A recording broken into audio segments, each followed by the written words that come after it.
मित्रों, मैंने आपको अब तक चाणक्य नीति के बारे में अध्यायवार 4 संस्करणों के बारे में जानकारी साझा की है। आज हम इस वीडियो में 5वां अध्याय लेकर आए हैं। अगर आपने पहले के संस्करण को किसी कारणवश नहीं देख सके हैं तो नीचे दिए गए लिंक को क्लिक कर क्रमवार नीतियों के बारे में जानकारी देख सकते हैं। तो आइए जानते हैं कि 5वें अध्याय में क्या कहता है चाणक्य नीति। दोस्तों, कुशल राजनीतिज्ञ, चतुर कूटनीतिज्ञ, प्रकांड अर्थशास्त्री के रूप में विश्वविख्यात और मौर्य साम्राज्य के संस्थापक आचार्य चाणक्य एक ऐसी महान विभूति थे जिन्होंने अपनी विद्वता, बुद्धिमत्ता और क्षमता के बल पर भारतीय इतिहास की धारा को बदल दिया। जब इसे लिखा गया था तो मित्र भेद से लेकर दुश्मन तक की पहचान, पति परायण तथा चरित्रहीन स्त्रियों में विभेद, राजा का कर्तव्य और जनता के अधिकारों तथा वर्ण व्यवस्था का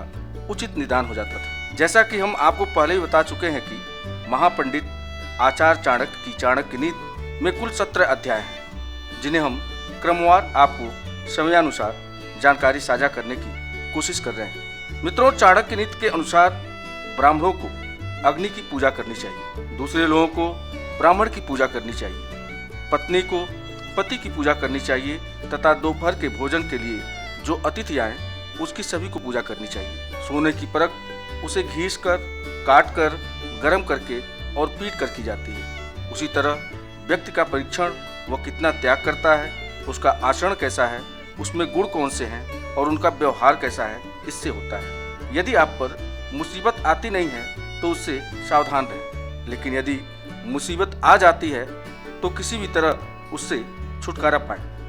अनेक व्यक्ति जो एक ही गर्भ से पैदा हुए हैं या एक ही नक्षत्र में पैदा हुए हैं, वे एक से नहीं रहते। उसी प्रकार जैसे बेर के झाड़ के सभी बेर एक से नहीं होते। दोस्तों, वह व्यक्ति जिसके हाथ स्वच्छ हैं, कार्यालय में काम नहीं करना चाहता, जिसने अपनी कामना को खत्म कर दिया है, वह शारीरिक श्रृंगार नहीं करता। जो आधा पढ़ा हुआ व्यक्ति है वे मीठे बोल नहीं बोल सकता। जो सीधी बात करता है वह धोखा नहीं दे सकता।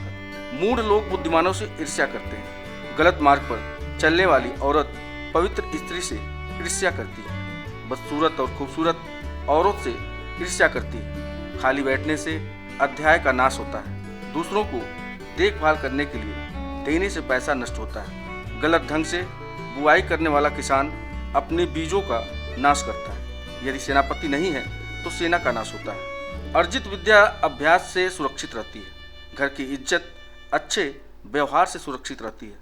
अच्छे गुणों से इज्जतदार आदमी को मान मिलता है।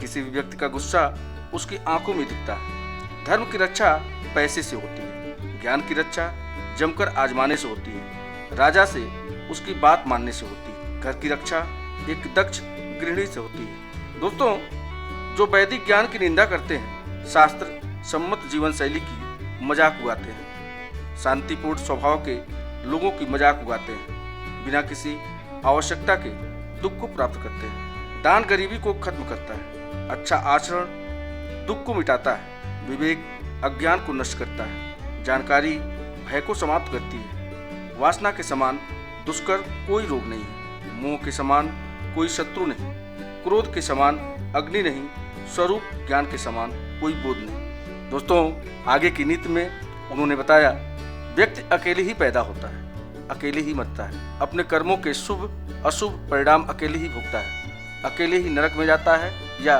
सद्गति प्राप्त होता है। जिसने अपने स्वरूप को जान लिया उसके लिए स्वर्ग तो तिनके के समान है। एक पराक्रमी योद्धा अपने जीवन को तुच्छ मानता है। जिसने अपनी कामना को जीत लिया उसके लिए स्त्री भोग का विषय नहीं है। उसके लिए संपूर्ण ब्रह्मांड तुच्छ है। जिसके मन में कोई आसक्ति नहीं। जब आप सफर पर जाते हो तो विद्याधन ही आपका मित्र है। घर में पत्नी मित्र है, बीमार होने पर दवा मित्र है, अर्जित पुण्य मृत्यु के बाद एकमात्र मित्र है। समुद्र में होने वाली वर्षा व्यर्थ है, जिसका पेट भरा है उसके लिए अन्न व्यर्थ है। पैसे वाले आदमी के लिए भेंट वस्तु का कोई अर्थ नहीं। दिन के समय जलता दिया व्यर्थ है। वर्षा के जल के समान कोई जल नहीं, खुद की शक्ति के समान कोई शक्ति नहीं, नेत्र ज्योति के समान कोई प्रकाश नहीं, अन्न से बढ़कर कोई संपत्ति नहीं। दोस्तों, निर्धन को धन की कामना, पशु को वाणी की कामना, लोगों को स्वर्ग की कामना,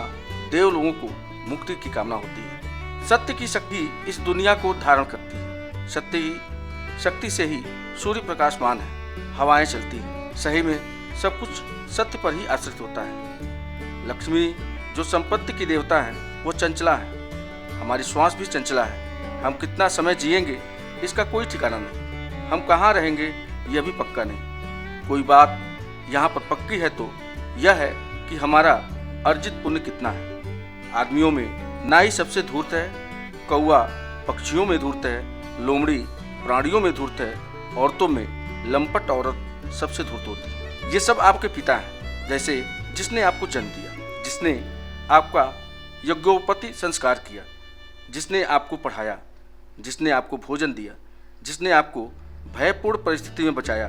दोस्तों, इन सबको अपनी माता समझें, जैसे राजा की पत्नी, गुरु की पत्नी, मित्र की पत्नी, पत्नी की माँ और आपकी माँ। तो मित्रों, आज के इस वीडियो में बस इतना ही। आपको यह वीडियो कैसी लगी आप हमें लाइक व कमेंट कर जरूर बताइएगा और आगे के अध्याय के लिए चैनल को सब्सक्राइब करना मत भूलिएगा।